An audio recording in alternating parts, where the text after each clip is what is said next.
शशिवर्णं चतुर्भुजम्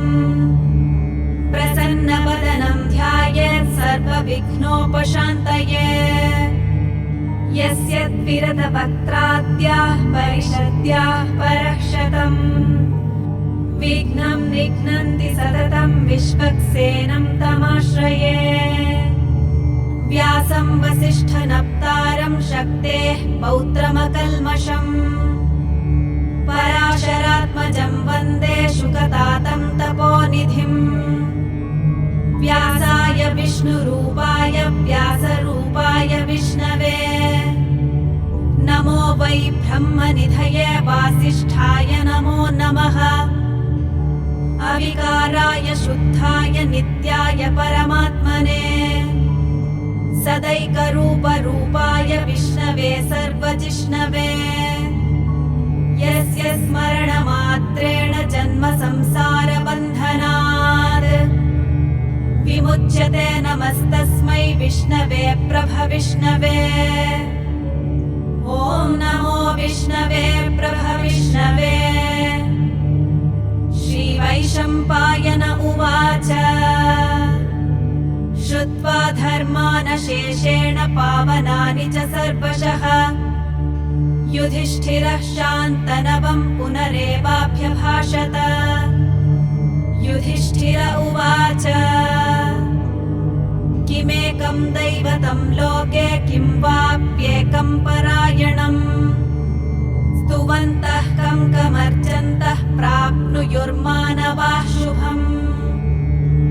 को धर्मः सर्वधर्माणां भवतः परमो मतः किं जपन्मुच्यते जन्तुर्जन्म संसारबन्धनात्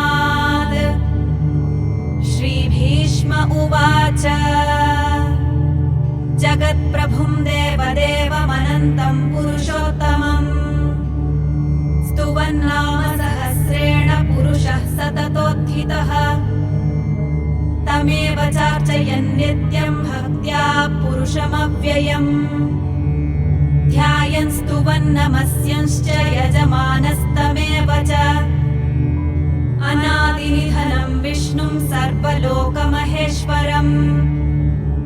लोकाध्यक्षं स्तुवन्नित्यं सर्वदुःखादिगो भवेत्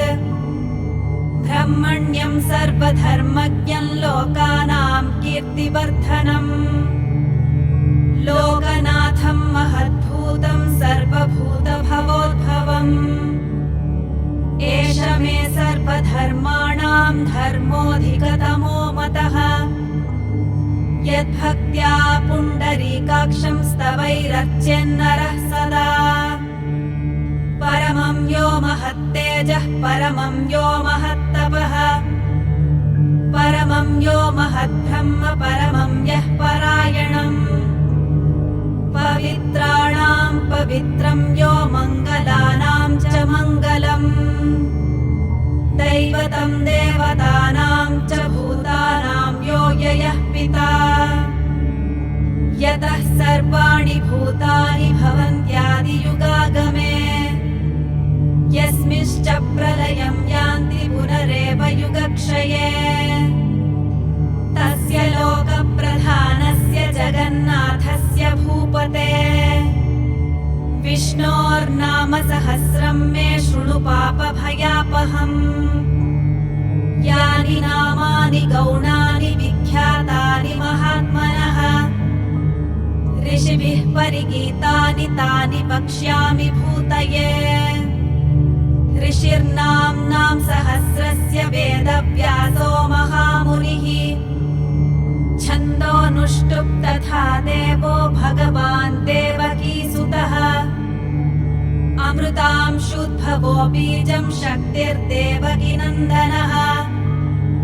त्रिसामाहृदयं तस्य शान्त्यर्थे विनियुज्यते विष्णुं जिष्णुं महाविष्णुं प्रभविष्णुं महेश्वरम् अनेकरूपदैत्यान्तं नमामि पुरुषोत्तमम् अस्य श्रीविष्णोर्दिव्यसहस्रनामस्तोत्रमहामन्त्रस्य श्रीवेदव्यासो भगवान् ऋषिः अनुष्टुप् छन्दः श्रीमहाविष्णुः परमात्मा श्रीमन्नारायणो देवता अमृतांशुद्भवो भानुरिति बीजम् देवकीनन्दनः सृष्टेति शक्तिः उद्भवः क्षोभणो देव इति परमो मन्त्रः शङ्खभृन्नन्दकी चक्रीति कीलकम् शार्ङ्गधन्वा गदाधर इत्यस्त्रम् रथाङ्गपाणिरक्षोभ्य इति नेत्रम् त्रिसामासामगः सामेति कवचम् आनन्दम् परब्रह्मेति योनिः ऋतुः सुदर्शनः काल इति दिग्बन्धः श्रीविश्वरूप इति ध्यानम् श्रीमहाविष्णुप्रीत्यर्थे सहस्रनाम जपे विनियोगः ध्यानम् क्षीरोदन्वत्प्रदेशे शुचिमणिविलसत्सैकते मौक्तिकानाम् मालाकृप्तासनस्थः स्फटिकमणिनिभैर्मौक्तिकैर्मण्डिताङ्गः शुभ्रैरभ्रैरदभ्रैरुपरि विरचितैर्मुक्तपीयूषवर्षैः आनन्दीनः पुनीयादरिनलिनगदा शङ्खपाणिर्मुकुन्दः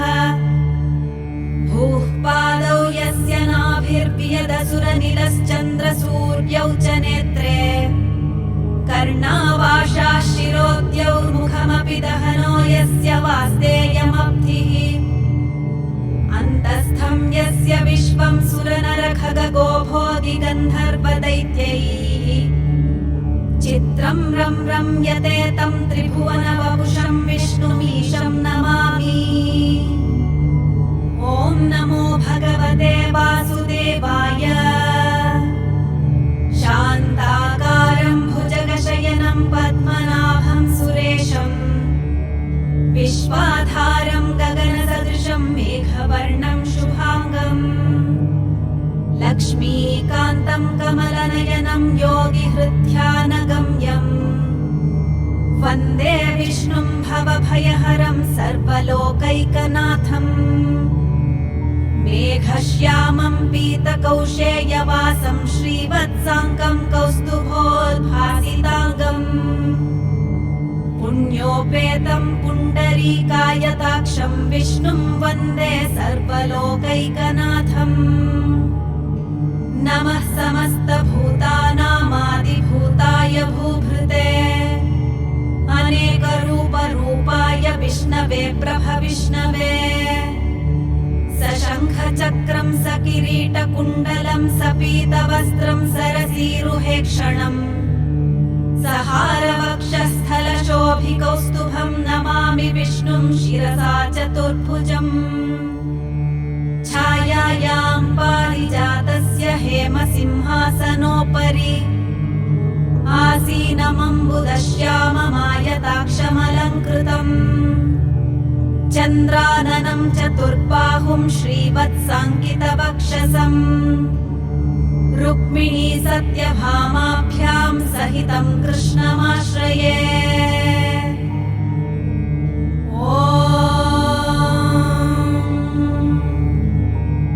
विश्वं विष्णुर्वषट्कारो भूतभव्यभवत्प्रभुः भूतकृद्भूतभृद्भावो भूतात्मा भूतभावनः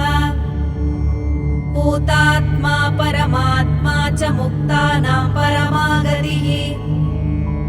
अव्ययः पुरुषः साक्षी क्षेत्रज्ञोऽक्षर एव च योगो योगविदां नेता प्रधानपुरुषेश्वरः नारसिंहवपुः श्रीमान् केशवः पुरुषोत्तमः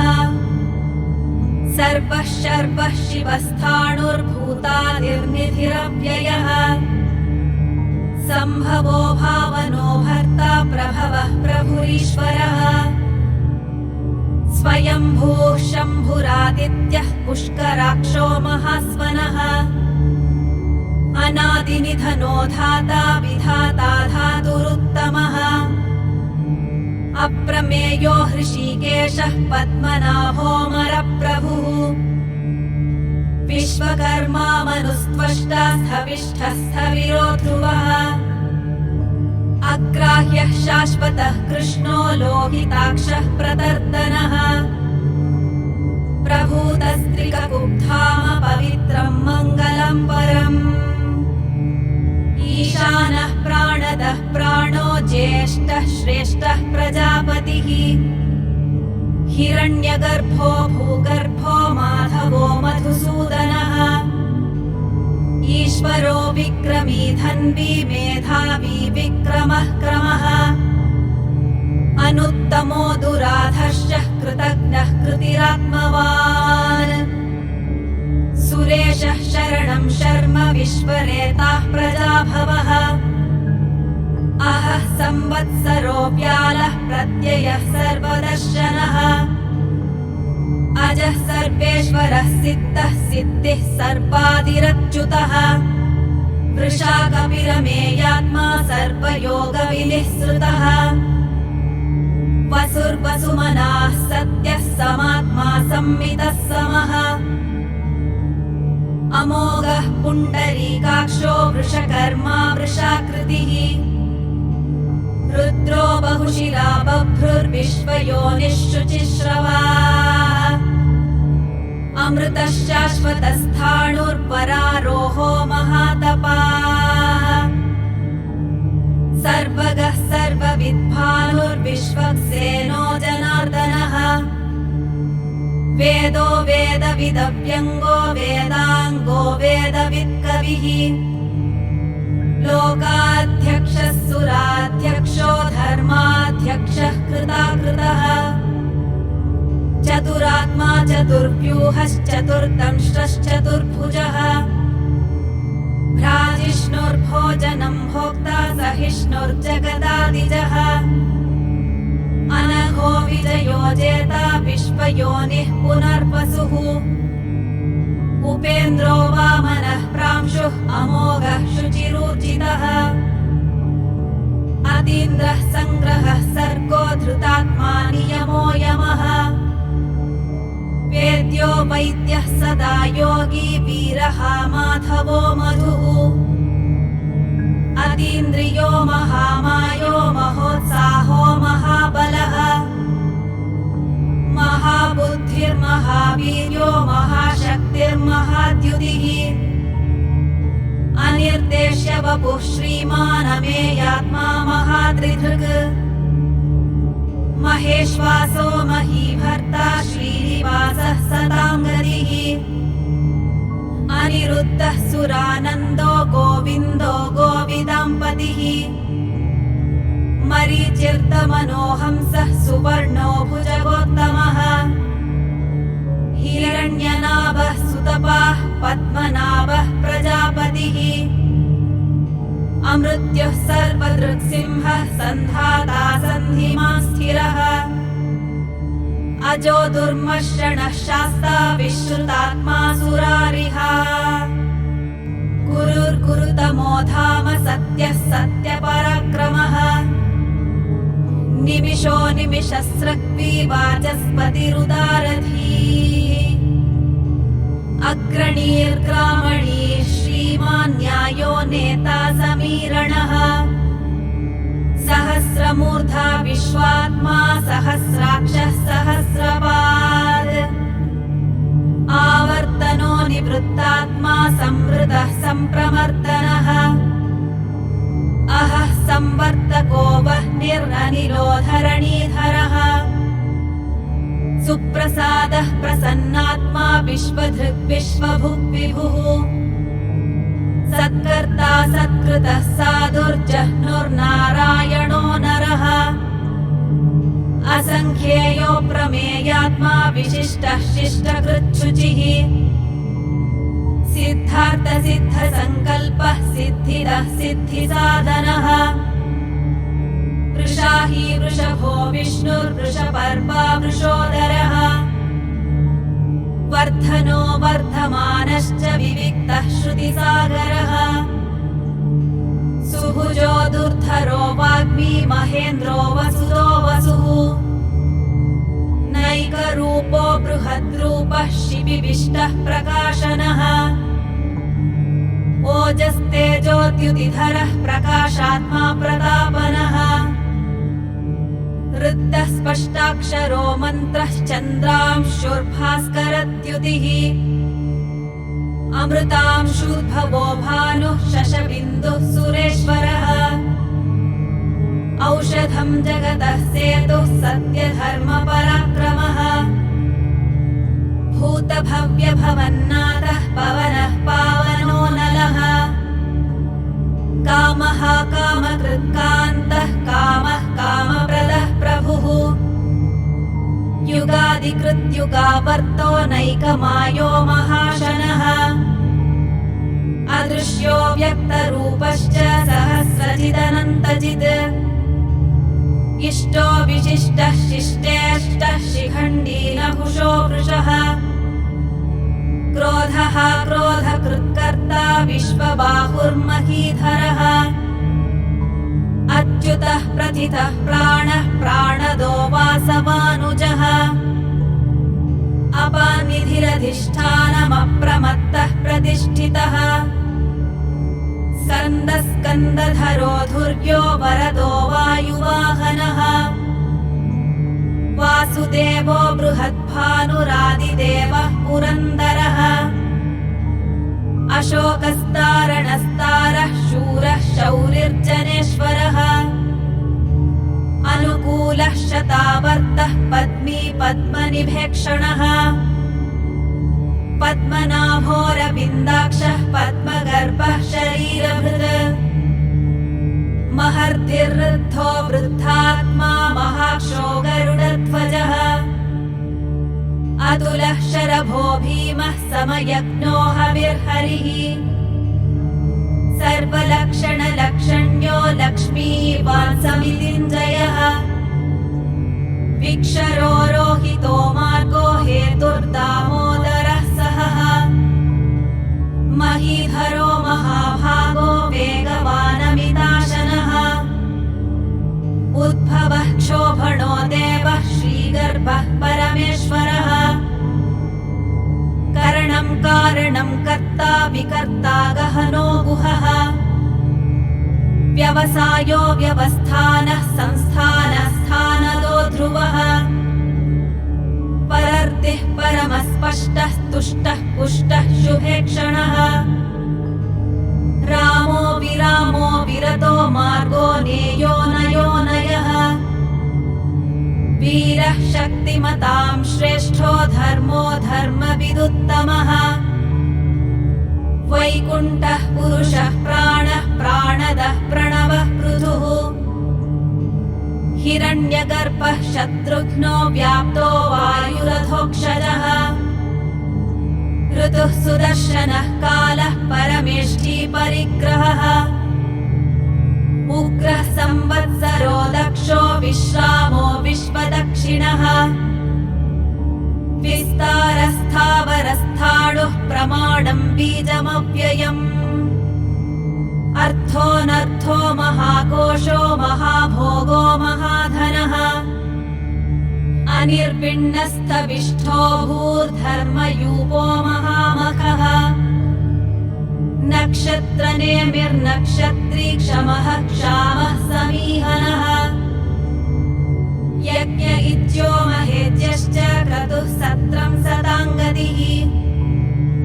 सर्वदर्शी विमुक्तात्मा सर्वज्ञो ज्ञानमुत्तमम् सुव्रतः सुमुखः सूक्ष्मः सुघोषः सुखदः सुहृद्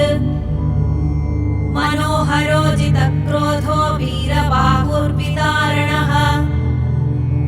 स्वापनः स्ववशो व्यापी नैकात्मा नैककर्मकृत् वत्सरो वत्सलो वत्सी रत्नगर्भो धनेश्वरः धर्मगुप्धर्मकृद्धर्मी सदसक्षरमक्षरम् अविज्ञाता सहस्रांशुर्विधाता कृतलक्षणः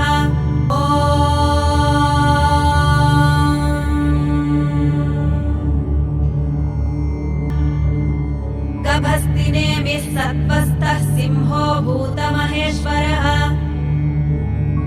आदिदेवो महादेवो देवेशो देवभृद्गुरुः उत्तरो गोपतिर्गोप्ता ज्ञानगम्यः पुरातनः शरीरभूतभृद्भोक्ता कपीन्द्रो भूरि दक्षिणः सोमपोऽमृतपः सोमः पुरुजित्पुरुसत्तमः विनयो जयः सत्यसन्धो दाशार्हः सात्वतां पतिः जीवो विनयिता साक्षी मुकुन्दोऽमितविक्रमः अम्भो निधिरनन्तात्मा महोदधिशयोऽन्तकः अजो महार्हः स्वाभाव्योचितामित्रः प्रमोदनः आनन्दो नन्दनो नन्दः सत्यधर्मा त्रिविक्रमः महर्षिः कपिलाचार्यः कृतज्ञो मेदिनीपतिः त्रिपदस्त्रिदशाध्यक्षो महाशृङ्गः कृतान्तकृत् महावराहो गोविन्दः सुषेणः कनकाङ्गदी गुह्यो गभीरो गहनो गुप्तश्चक्रगदाधरः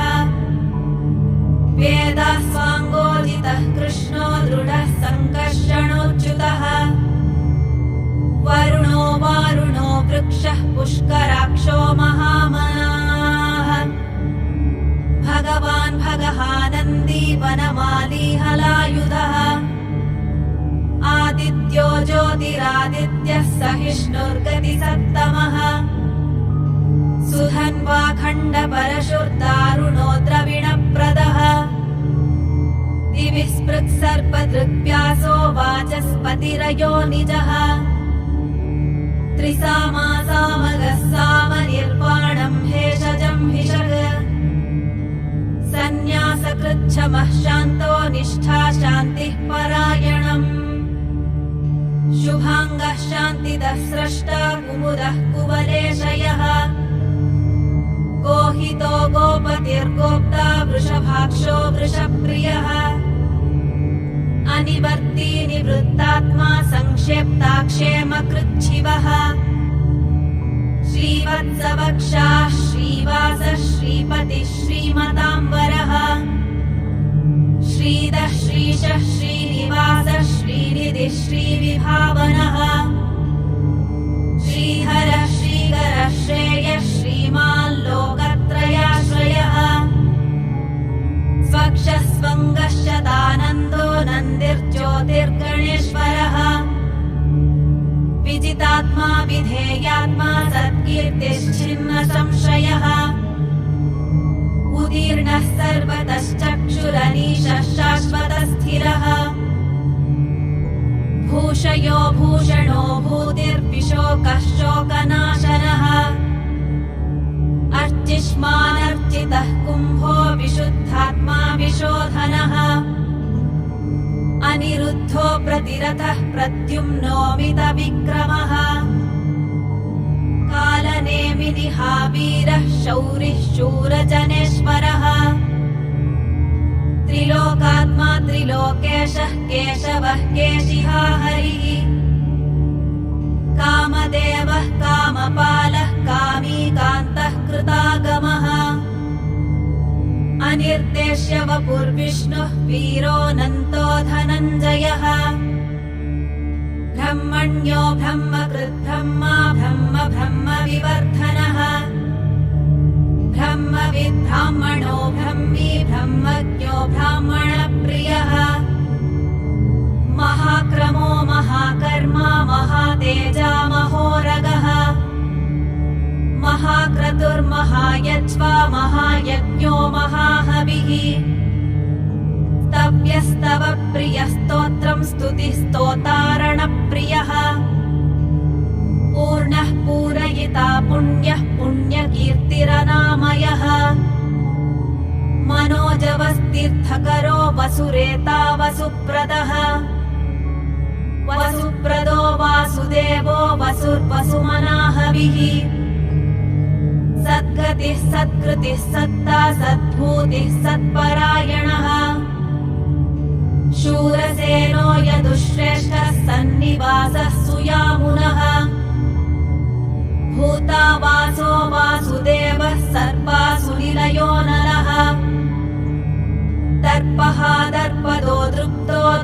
सर्वरोधा पराजितः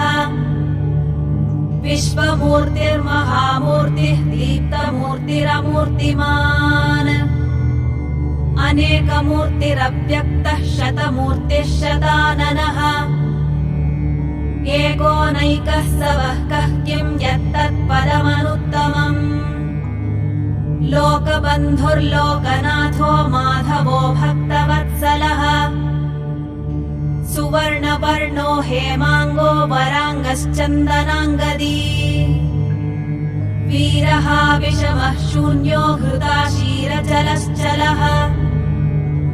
अमानी मानदो मान्यो लोकस्वामी त्रिलोकधृग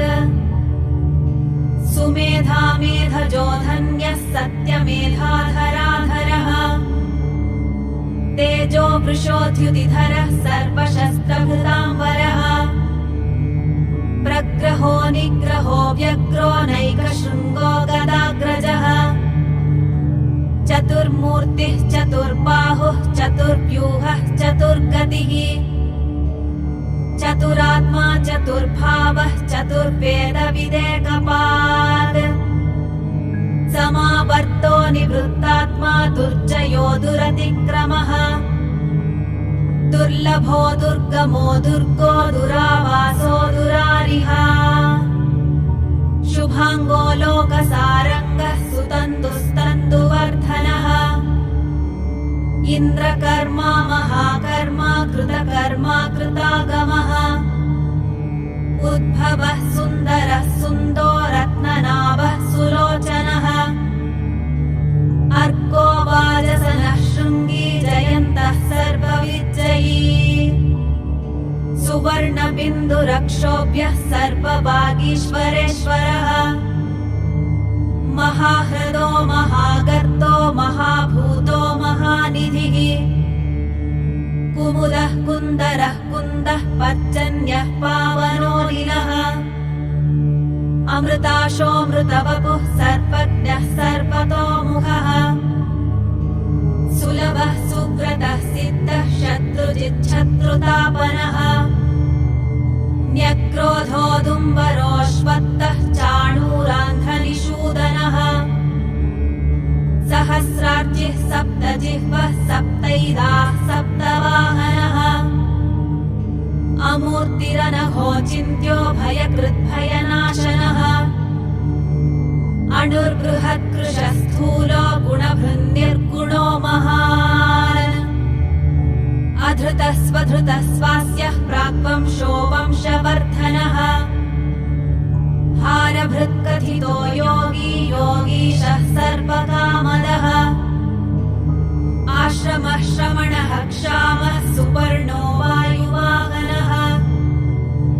धनुर्धरो धनुर्वेदो दण्डो दमयितादमः अपराजितः सर्वसहो नियन्ता नियमो यमः सत्त्ववान् सात्विकः सत्यः सत्यधर्मपरायणः अभिप्रायः प्रियार्होः प्रियकृत्प्रीतिवर्धनः विहाय सगतिर्ज्योतिः सुरुचिर्हुतभुग्विभुः रविर्विरोचनः सूर्यः सवितारविलोचनः अनन्तो हुतभुग्भोक्ता सुखदो नैकजोऽग्रजः अनिर्पिण्णः सदामश्रीलोकाधिष्ठानमद्भुतः सनातनतमः कपिलः कपिलव्ययः स्वस्तिदः स्वस्तिकृत् स्वस्ति स्वस्तिभुक् स्वस्ति दक्षिणः अरौद्रः कुण्डली चक्री विक्रम्यूर्जितशासनः शब्दादिगः शब्दसः शिशिरः शर्वरीकरः अक्रूरः पेशलो दक्षो दक्षिणः क्षमिणाम्बरः विद्वत्तमो वीतभयः पुण्यश्रवणकीर्तनः उत्तारणो दुष्कृतिः पुण्यो दुःस्वप्ननाशनः वीरः रक्षणः सन्तो जीवनः पर्यवस्थितः अनन्तरूपोऽनन्तश्रीर्जितमन्युः भयापहः चतुरश्रो गभीरात्मा विदिशो व्यादिशो दिशः अनादिर्भूर्भुवो लक्ष्मीः सुवीरो रुचिराङ्गदः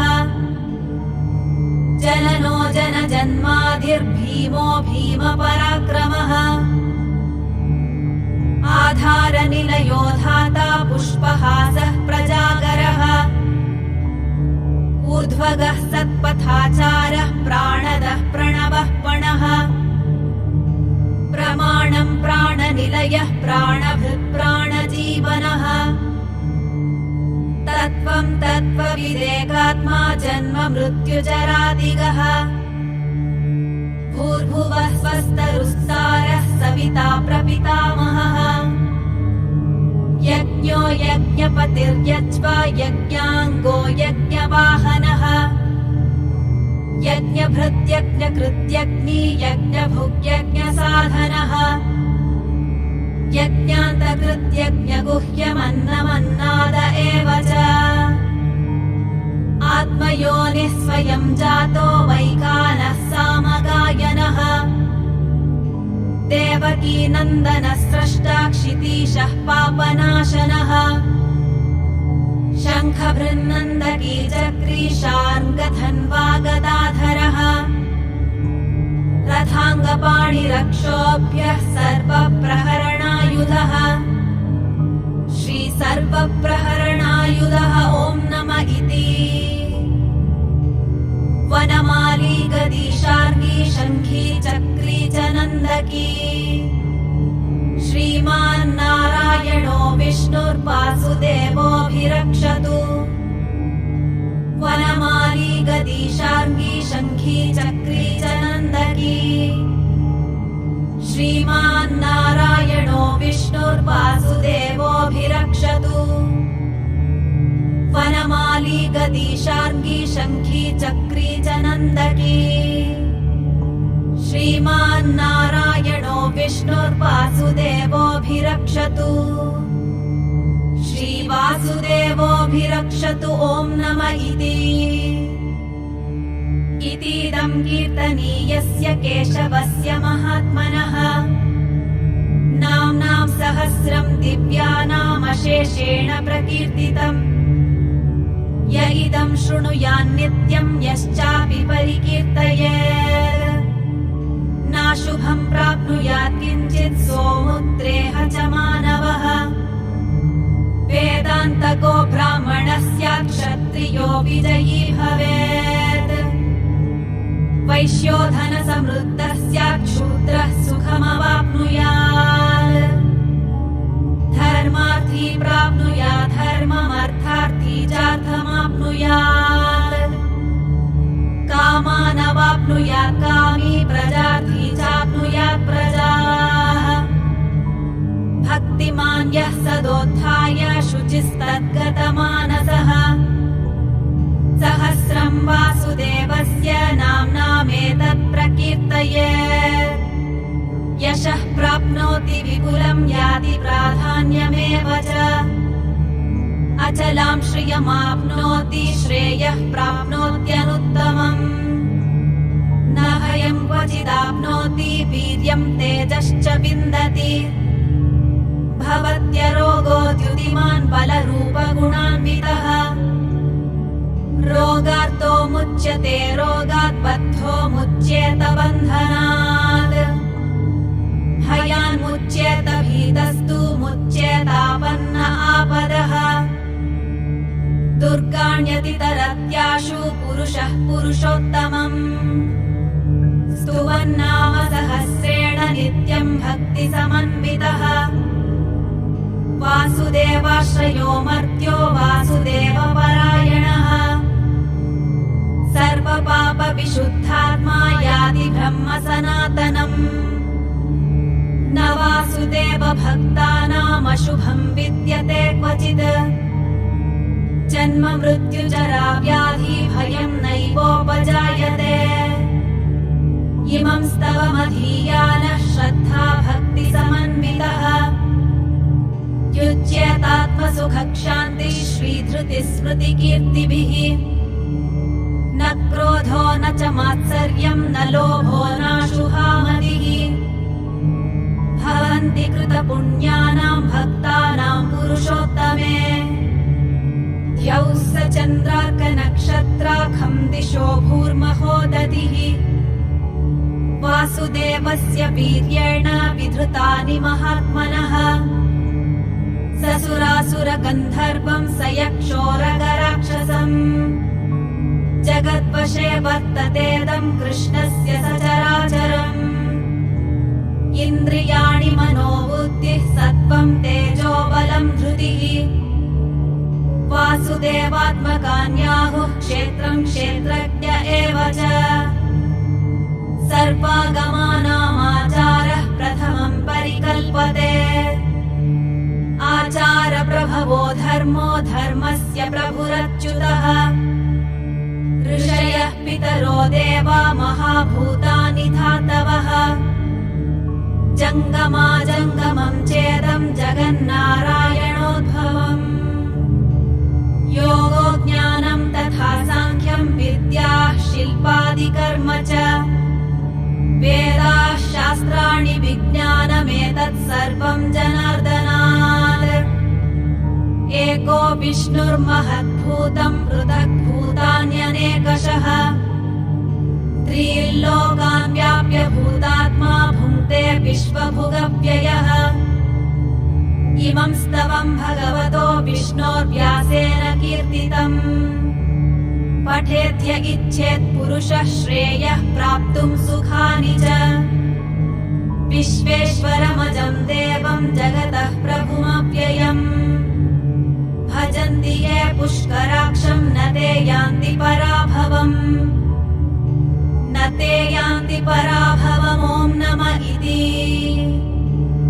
अर्जुन उवाच पद्मपत्रविशालाक्ष पद्मनाभसुरोत्तम भक्तानामनुरक्तानां त्राता भव जनार्दन श्रीभगवानुवाच यो मां नाम सहस्रेण स्तोतुमिच्छति पाण्डव सोऽहमेकेन श्लोकेन स्तुत एव न संशयः स्तुत एव न संशय ॐ नमः इति व्यास उवाच वासनाद् वासुदेवस्य वासितं भुवनत्रयम् सर्वभूतनिवासोऽसि वासुदेव नमोऽस्तु ते श्रीवासुदेव नमोऽस्तु ॐ नमः इति पार्वत्युवाच येनोपायेन लघुना विष्णोर्नाम सहस्रकम् पठ्यते पण्डितैर्नित्यं श्रोतुमिच्छाम्यहं प्रभो ईश्वर उवाच श्रीराम राम रामेति रमे रामे मनोरमे सहस्रनाम तत्तुल्यं राम नाम वरानने श्रीराम राम रामेति रमे रामे मनोरमे सहस्रनाम तत्तुल्यं राम नाम वरानने श्रीराम राम रामेति रमे रामे मनोरमे सहस्रनाम तत्तुल्यं राम नाम वरानने श्रीराम नाम वरानन ॐ नमः इति ब्रह्म उवाच नमोऽस्त्वनन्ताय सहस्रमूर्तये सहस्रपादाक्षि शिरोरुबाहवे सहस्रनाम्ने पुरुषाय शाश्वते सहस्रकोटियुगधारिणे नमः सहस्रकोटियुगधारिणे नमः ॐ नमः इति सञ्जय उवाच यत्र योगेश्वरः कृष्णो यत्र पार्थो धनुर्धरः तत्र श्रीविजयो भूतिर्ध्रुवा नीतिर्मतिर्मम श्रीभगवानुवाच अनन्याश्चिन्तयन्तो मां ये जनाः पर्युपासते तेषां नित्याभियुक्तानां क्षेमं वहाम्यहम् परित्राणाय साधूनां विनाशाय च दुष्कृताम् धर्म संस्थापनार्थाय सम्भवामि युगे युगे आर्ता विषण्णाः शिथिलाश्च भीताः घोरेषु च व्याधिषु वर्तमानाः संकीर्त्य नारायण शब्दमात्रं विमुक्तदुःखाः सुखिनो भवन्तु कायेन वाचा मनसेन्द्रियैर्वा बुद्ध्यात्मना वा प्रकृते स्वभावात् करोमि यद्यत् सकलं परस्मै नारायणायेति समर्पयामि।